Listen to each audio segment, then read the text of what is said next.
وَإِذَا قُرِئَ الْقُرْآنُ فَاسْتَمِعُوا لَهُ وَأَنصِتُوا لَعَلَّكُمْ تُرْحَمُونَ۔ الحمدللہ والصلاة والسلام علی رسول اللہ۔ اعوذ باللہ من الشیطان الرجیم، بسم اللہ الرحمن الرحیم۔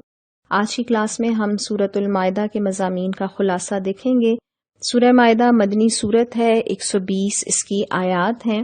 اور سورہ مائدہ کا جو زمانہ نزول ہے یہ صلح حدیبیہ کے بعد 6 ہجری کے آخر میں یا 7 ہجری کے آغاز میں نازل ہوئی ہے۔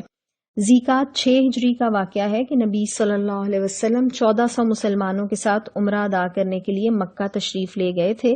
لیکن کفار قریش نے دشمنی کے جوش میں نبی صلی اللہ علیہ وسلم کو عمرہ کرنے کی اجازت نہ دی اور حدیبیہ کے مقام پر ان کو روک لیا گیا، اور وہیں ایک معاہدہ ہوا تھا جس کو ہم صلح حدیبیہ کے نام سے جانتے ہیں۔ بظاہر یہ ایک ایسا معاہدہ تھا جس میں مسلمان کمزور نظر آتے تھے اور کفار مکہ طاقتور نظر آتے تھے، لیکن یہی معاہدہ مسلمانوں کے لیے اگلی فتوحات کا باعث بنا۔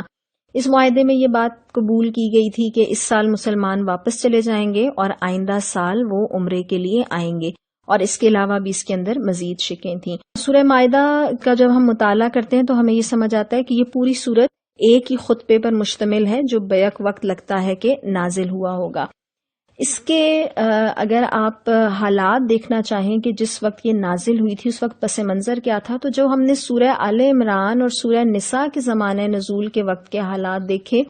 اب یہاں سورہ مائدہ تک پہنچتے پہنچتے یعنی 6 ہجری کے آخر تک پہنچتے پہنچتے حالات بالکل تبدیل ہو چکے تھے۔ آپ کو معلوم ہے کہ احد کے وقت مسلمانوں نے کتنا بڑا صدمہ اٹھایا تھا اور کتنی بڑی شکست کھائی، جس کی وجہ سے مدینہ کے قریبی ماحول بھی مسلمانوں کے لیے بڑا پرخطر بن گیا تھا۔ لیکن سورہ مائدہ کے نزول کے وقت تک حالات ایسے تبدیل ہو چکے تھے کہ عرب میں اسلام ایک ناقابل شکست طاقت نظر آنے لگا تھا، اور اسلامی ریاست کی جو حدود ہیں وہ پھیل چکی تھیں۔ احد میں جو مسلمانوں نے زخم کھایا اس نے ان کی ہمتیں توڑی نہیں بلکہ ان کے عزم میں اضافہ کیا۔ سورہ آل عمران میں بھی ہم نے یہ دیکھا تھا کہ اللہ تعالیٰ نے احد کی شکست کو مسلمانوں کی تربیت کا ذریعہ بنایا، اور آپ دیکھیں کہ 3 سال کی مدت میں مسلمانوں نے کس قدر محنت کی کہ ان کی مسلسل جدوجہد کا نتیجہ یہ تھا کہ مدینہ کے چاروں طرف تقریباً 150-200 میل تک تمام مخالف قبائل کا زور ٹوٹ گیا، اور مدینہ پر جو ہر وقت یہودی خطرہ منڈلاتا رہتا تھا اس کا بھی خاتمہ ہو گیا۔ اگر یہ آپ تفصیل سے مطالعہ کریں تو آپ کو پتہ چلے گا کہ 3 بڑے جو یہودی قبائل تھے ان کے ساتھ یا تو جنگ ہوئی یا ان کو جلا وطن کر دیا گیا۔ اسی طرح حجاز میں دوسرے مقامات پر بھی جہاں جہاں یہودی آباد تھے وہ سب مدینہ کی حکومت کے تحت آ گئے۔ اسلام کو دبانے کے لیے قریش نے جو آخری کوشش غزوہ خندق 5 ہجری کے موقع پر کی تھی وہ بھی سخت ناکام ہو گئے، اور اس کے بعد اہل عرب کو اس امر میں کوئی شک نہ رہا کہ اسلام کی یہ تحریک اب کسی کے مٹانے سے مٹ نہیں سکتی۔ اب یہ محض ایک کوئی نظریہ یا عقیدہ اور مسلک نہیں تھا جس کو ماننے والے چند لوگ ہوں، بلکہ وہ اب ایک ریاست تھی جس کی حکمرانی اپنی حدود میں رہنے والے تمام لوگوں پر محیط تھی۔ پھر آپ دیکھیں کہ ان چند برسوں میں اسلامی اصول اور اسلامی نقطہ نظر کے مطابق مسلمانوں کی اپنی ایک مستقل تہذیب، ایک کلچر بن چکا تھا، اور زندگی کے ہر رخ میں وہ دوسروں سے بالکل اپنی ایک الگ شان رکھتے تھے۔ ان کا اخلاق، ان کی معاشرت، ان کا تمدن، ہر چیز میں مسلمان غیر مسلموں سے بالکل مختلف تھے۔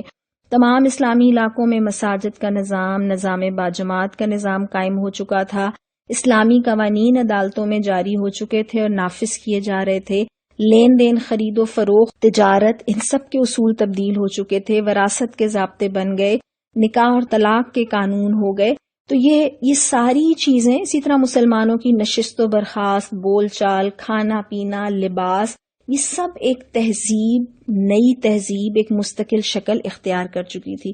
پھر آپ دیکھیے کہ صلح حدیبیہ سے پہلے تک مسلمانوں کے راستے میں ایک بڑی رکاوٹ یہ تھی کہ ان کی مسلسل کشمکش تھی کفار مکہ کے ساتھ، اور انہیں اپنی دعوت کا دائرہ وسیع کرنے کی مہلت نہیں ملتی تھی۔ لیکن صلح حدیبیہ کا جو معاہدہ تھا اس کی وجہ سے ان کو نہ صرف مسلمانوں کو امن میسر آ گیا بلکہ اتنی مہلت بھی مل گئی کہ وہ گرد و پیش کے علاقوں میں اسلام کی دعوت کو لے کر پھیل جائیں۔ چنانچہ آپ کو معلوم ہوگا کہ نبی کریم صلی اللہ علیہ وسلم نے صلح حدیبیہ کے بعد ہی ایران، روم، مصر اور عرب کے بادشاہوں اور رئیسوں کو خطوط لکھے تھے، اور اس کے ساتھ ہی مختلف قبیلوں اور مختلف قوموں میں مسلمانوں کے نمائندے دعوت دین یا اللہ کا پیغام پہنچانے کے لیے پھیل گئے تھے۔ ہم ان حالات میں دیکھتے ہیں کہ سورہ مائدہ نازل ہوئی تو اس کی کیا مباحث ہیں۔ ویسے تو آپ کے پاس گراف منسلک ہے اور اس میں 6 مضامین کی شکل میں اس کو دکھایا گیا ہے، لیکن 3 بڑے مباحث کیا ہیں اس کی ہم بات کر لیتے ہیں۔ نمبر 1، مسلمانوں کو مذہبی، تمدنی اور سیاسی زندگی کے متعلق مزید احکام اور ہدایات دی گئیں۔ نمبر 2، مسلمانوں کو نصیحت کی گئی کہ اب چونکہ مسلمان ایک حکمران گروہ بن چکے ہیں، ان کے ہاتھ میں طاقت ہے، اور طاقت کا نشہ اکثر قوموں کے لیے گمراہی کا سبب بنتا رہا ہے، تو ان کو یہ بتایا گیا کہ اب وہ زیادہ سخت آزمائش کے دور میں قدم رکھ رہے ہیں، اس لیے خطاب میں ان کو بار بار نصیحت کی گئی کہ عدل پر قائم رہیں اور اپنے جو پیشرو اہل کتاب یہود ہیں ان کی روش سے بچیں، اللہ کی فرما برداری اور اس کے احکامات کی پیروی کا جو عہد انہوں نے کیا ہے اس پر ثابت قدم رہیں اور اپنے معاملات کتاب الہی کی پابندی کے ساتھ چلائیں۔ تیسرا جو بڑا چیز ہمیں نظر آتی ہے اس صورت میں، وہ یہودیوں اور عیسائیوں کو نصیحت ہے۔ یہودیوں کا زور اب ٹوٹ چکا تھا حجاز میں، اور شمالی عرب کی تقریباً تمام یہودی بستیاں مسلمانوں کے انڈر آ گئی تھیں۔ اس موقع پر ان کو پھر ان کے غلط رویے پر تنبیہ کی گئی اور انہیں راہ راست پر آنے کی دعوت دی گئی۔ اب ہم سورہ کے مضامین کو دیکھنا شروع کرتے ہیں۔ سب سے پہلے اللہ تعالیٰ ارشاد فرماتے ہیں کہ اے لوگوں جو ایمان لائے ہو، بندشوں کی پوری پابندی کرو، یعنی ان حدود اور قیود کی پابندی کرو جو شریعت کی شکل میں تم پر عائد کی گئی ہیں، اور اس سے ایک مراد یہ بھی لی جا سکتی ہے کہ جو عہد اور پیمان تم نے کیے ہیں ان کی پابندی کرو۔ اس کے ساتھ یہ بتایا گیا کہ مویشی کی قسم کے سب جانور حلال کیے گئے ہیں سوائے اس کے جو کچھ آگے جا کر بتائے جائیں گے۔ احرام کی حالت میں شکار کرنے سے منع کیا گیا۔ اسی طرح یہ کہا گیا کہ شاعر اللہ یعنی اللہ کی نشانیاں یا خدا پرستی کی نشانیوں کو بے حرمت نہ کرو۔ ہر مذہب، ہر کلچر، ہر نظام کی کچھ خاص نشانیاں ہوتی ہیں، اور یہاں یہ بتایا گیا کہ جو توحید کی نشانیاں ہیں ان کو بے حرمت نہ کرو۔ اسی طرح سے آگے جا کر اللہ تعالیٰ مسلمانوں کو یہ تنبیہ کرتے ہیں کہ ایک گروہ نے تمہارا مسجد حرام کے لیے راستہ بند کر دیا ہے، اس پر تمہارا غصہ تمہیں اتنا مشتعل نہ کرے کہ تم ان کے مقابلے میں ناروا زیادتیاں کرنے لگو، یعنی ایسا نہ ہو کہ ان کے جواب میں تم ان کے اوپر زیادتی کرو، کیونکہ اسلامی مملکت کا دائرہ بھی پھیل رہا تھا اور ان کے لیے بھی کچھ راستے کفار کے لیے بھی روکے جا سکتے تھے، تو اللہ تعالیٰ نے اس چیز سے منع فرمایا۔ اور ساتھ اصولی بات یہ ارشاد فرمائی کہ جو کام نیکی اور خدا ترسی کے ہیں ان میں تعاون کیا جائے، لیکن جو گناہ اور زیادتی کے کام ہیں ان میں کسی سے تعاون نہ کیا جائے۔ پھر حرام کردہ جو چیزیں ہیں ان کی فہرست دہرائی گئی۔ اس میں ہم نے پڑھا تھا مردار خون، سور کا گوشت اور وہ جانور جو خدا کے سوا کسی اور کے نام پر ذبح کیا گیا ہو۔ اس کے علاوہ ان جانوروں کا بھی بتایا گیا جو حادثاتی طور پر مر گئے ہوں تو وہ بھی حرام ہوں گے سوائے اس کے کہ جسے زندہ پا کر ذبح کر لیا گیا ہو۔ اس کے علاوہ وہ جو کسی آستانے پر ذبح کیا گیا ہو، یعنی وہ مقامات جہاں پر غیر اللہ کی نظر و نیاز ہوتی ہو۔ پانسوں کے ذریعے سے قسمت معلوم کرنے سے منع کیا گیا، یہ پہلے بھی ہم دیکھ کر آئے ہیں کہ فال گیری ہے، توہم پرستی ہے، جوئے کی اقسام ہے، یہ اس کے اندر شامل ہو جاتی ہیں۔ پھر ہم وہ آیت دیکھتے ہیں جس میں اللہ تعالیٰ فرماتے ہیں الیوم اکملت لکم دینکم، کہ آج میں نے تمہارے دین کو تمہارے لیے مکمل کر دیا اور اپنی نعمت تم پر تمام کر دی، اور تمہارے لیے اسلام کو تمہارے دین کی حیثیت سے قبول کر لیا۔ یعنی ایک بہت ہی جامع آیت کہ دین اب مکمل شکل میں ہے، یہ اللہ کی سب سے بڑی نعمت ہے، اور اب یہی نظام ہے جو اللہ نے پسند فرمایا ہے۔ پھر اس کے بعد اللہ تعالیٰ ارشاد فرماتے ہیں کہ زمین کی جو ساری پاک چیزیں ہیں وہ تمہارے لیے حلال ہیں۔ پھر شکاری جو جانور جو شکار کرتے تھے ان کے متعلق کچھ ہدایات دی گئی ہیں۔ اس کے بعد اللہ تعالیٰ یہ بات ارشاد فرماتے ہیں کہ اہل کتاب کا کھانا تمہارے لیے حلال ہے اور تمہارا کھانا ان کے لیے حلال ہے۔ اہل کتاب کے کھانے میں ان کا ذبیحہ بھی شامل ہے،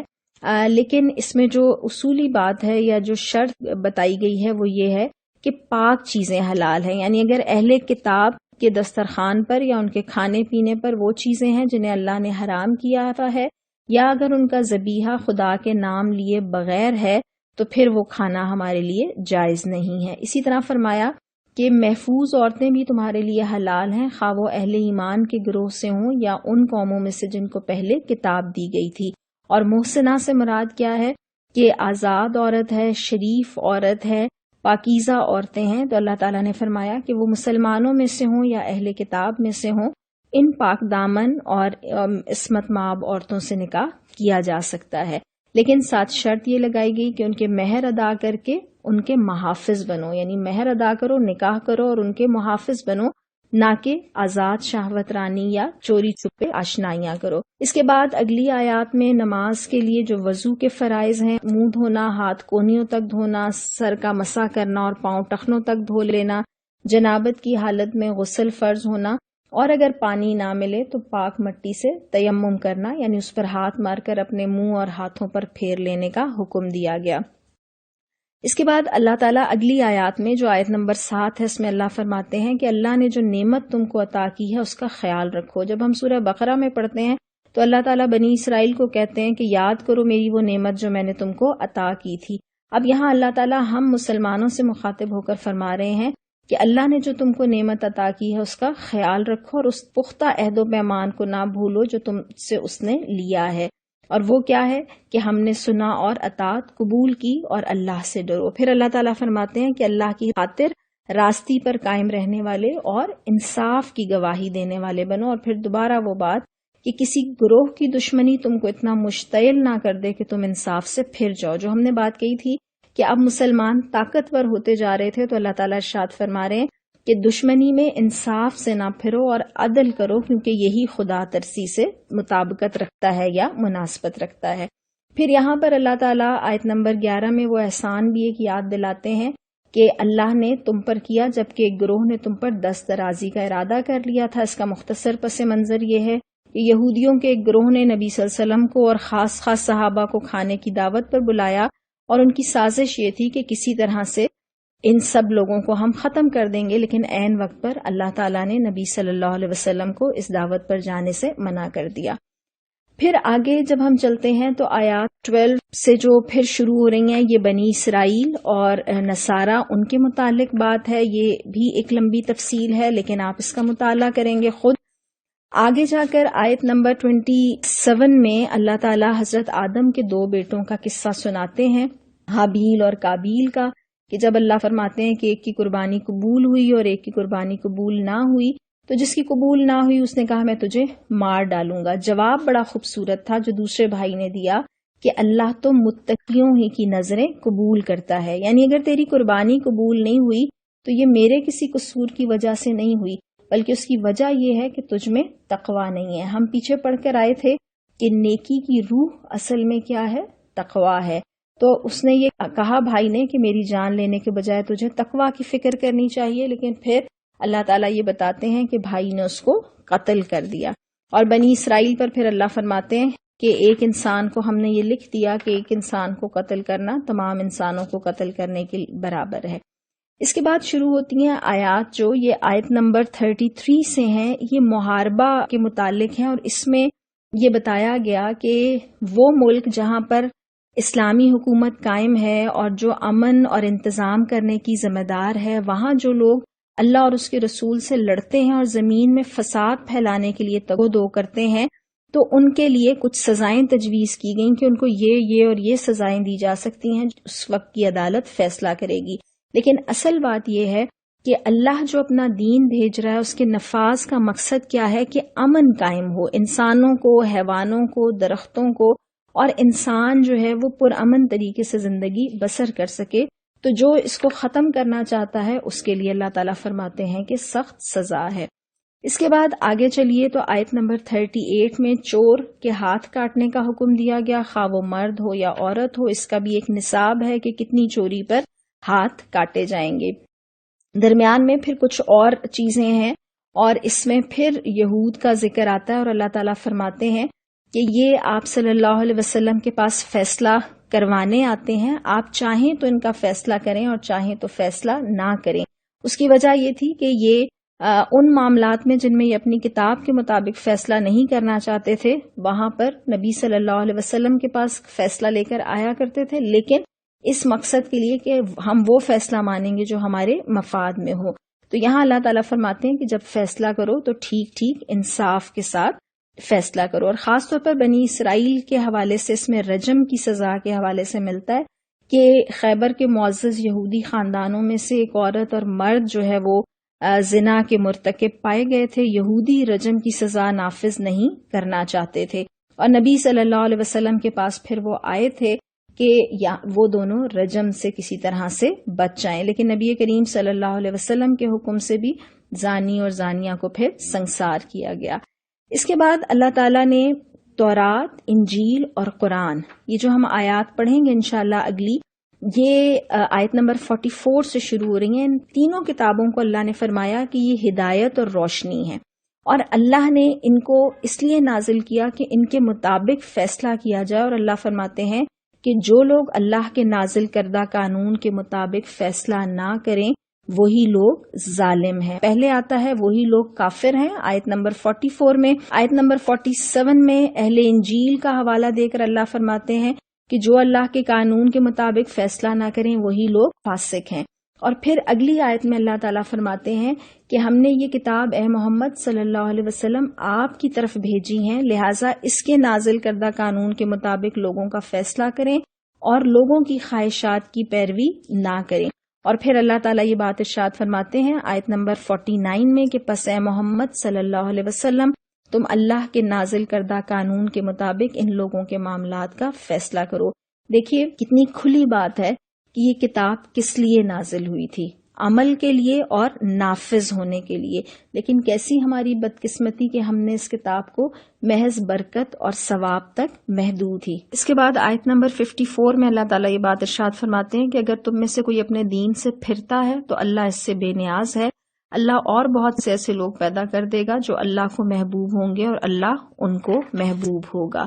اس کے بعد اللہ تعالیٰ اہل کتاب کا ذکر کرتے ہیں کہ وہ لوگ ہیں جنہوں نے تمہارے دین کو مذاق اور تفریح کا سامان بنا لیا ہے، ایسے لوگوں کو تم اپنا دوست نہ بناؤ۔ پھر درمیان میں اہل کتاب کا تذکرہ چلتا ہے، اور آگے جا کر آیت نمبر 65 میں اللہ تعالیٰ ارشاد فرماتے ہیں کہ اگر یہ اہل کتاب ایمان لے آتے اور خدا ترسی کی روش اختیار کرتے تو اس کے نتیجے میں کیا ہوتا؟ ایک تو ان کی برائیاں ان سے دور ہو جاتی اور وہ نعمتوں بھری جنتوں میں پہنچتے، اور اگر انہوں نے تورات اور انجیل کو قائم کیا ہوتا تو ان کے اوپر سے بھی رزق برستا اور نیچے سے بھی ابلتا۔ اس سے یہ بات سمجھ آتی ہے کہ کتاب کو نافذ کرنے سے، کتاب کے احکامات پر چلنے سے صرف آخرت کی کامیابی نہیں بلکہ اللہ تعالیٰ دنیا کی خوشحالی کا بھی وعدہ فرماتے ہیں۔ اللہ تعالیٰ نبی کریم صلی اللہ علیہ وسلم کو یہ بات ارشاد فرماتے ہیں کہ آپ پر جو کچھ نازل کیا گیا ہے اسے لوگوں تک پہنچا دیجئے۔ پھر درمیان میں بنی اسرائیل کا تذکرہ ہے، وقت کی کمی کے باعث ہم اس کو نہیں دیکھ سکیں گے، حضرت عیسیٰ کا نسبتاً زیادہ تفصیل کے ساتھ یہاں پر ذکر ملے گا۔ ان آیات میں آگے جا کر آیت نمبر 78 میں اللہ تعالیٰ ارشاد فرماتے ہیں کہ بنی اسرائیل میں سے جن لوگوں نے کفر کی راہ اختیار کی ان پر لعنت کی گئی ان کے اپنے نبیوں کی زبان سے، کیونکہ وہ جو لوگ تھے وہ سرکش ہو گئے تھے اور زیادتیاں کرنے لگے تھے۔ اور اس میں اہم بات اللہ فرماتے ہیں کہ انہوں نے ایک دوسرے کو برے کاموں کے ارتکاب سے روکنا چھوڑ دیا تھا۔ یاد رکھیے گا کہ ہر قوم میں بگاڑ کا ابتدا چند لوگوں سے ہوتی ہے، لیکن اگر قوم ان کو روکنے والی نہ ہو تو پھر ساری قوم اس بگاڑ کا شکار ہو جاتی ہے۔ اس کے بعد آگے جا کر اللہ تعالیٰ یہ بات ارشاد فرماتے ہیں کہ اہل ایمان کی دشمنی میں زیادہ سخت یہود اور مشرکین ہوں گے، اور ان کے مقابلے میں نصارہ جو ہیں وہ قریب ہوں گے اہل ایمان کے۔ پھر اللہ تعالیٰ فرماتے ہیں کہ اللہ تعالیٰ نے جو چیزیں حلال کی ہیں انہیں از خود حرام نہ ٹھہرا لو۔ اس کے بعد قسموں کا تذکرہ ہے کہ جو قسمیں ارادتاً کھائی جاتی ہیں ان کی باز پرس ہوگی۔ آیت نمبر 90 میں اللہ تعالیٰ نے شراب، جوئے، آستانے اور پانسے ان سب کو حرام قرار دے دیا۔ اس کے بعد شکار کے حوالے سے ہے کہ احرام کی حالت میں شکار جب تمہارے ہاتھوں اور نیزوں کی زد میں ہوگا تو اس وقت اللہ یہ دیکھتا ہے کہ تم میں سے کون اس سے غائبانہ ڈرتا ہے۔ سمندر کا شکار اور اس کا کھانا حالت احرام میں حلال ہے، اس کی اجازت دی گئی۔ ایک اور تنبیہ مسلمانوں کو یہ کی گئی کہ جب قرآن نازل ہو رہا ہے اور نبی کریم صلی اللہ علیہ وسلم تمہارے درمیان موجود ہیں تو ایسی غیر ضروری سوالات نہ کرو جو اگر کھول دیے جائیں تو تمہیں ناگوار گزریں۔ اس سے یہ ایک مفہوم سمجھ آتا ہے کہ غیر ضروری طور پر سوالات کرنے سے منع کیا گیا ہے۔ پھر موت کے وقت وصیت کا تذکرہ آیا کہ 2 صاحب عدل لوگوں کو گواہ بنایا جائے اور وصیت کی جائے۔ پھر اللہ تعالیٰ آخر میں جا کے آیت نمبر 110 میں فرماتے ہیں کہ جس روز اللہ سب رسولوں کو جمع کر کے پوچھے گا کہ تمہیں کیا جواب دیا گیا تو وہ عرض کریں گے کہ ہمیں کچھ علم نہیں، آپ ہی تمام پوشیدہ حقیقتوں کو جانتے ہیں۔ اور یہاں پھر مثال کے طور پر حضرت عیسیٰ کی اللہ تعالیٰ